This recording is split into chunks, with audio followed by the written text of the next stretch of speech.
Yo, what's up?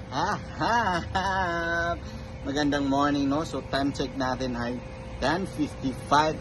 So, kakain tayo yan sa restaurant, sa labas ng restaurant dahil Sunday ngayon, siyempre. Doon tayo sa masarap na kainan. Yan. Dito tayo sa labas.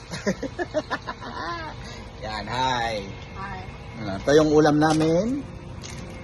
Gulay. Oh. Yan lang, simpleng buhay lang tayo dito. Kasi wala na tayong pera.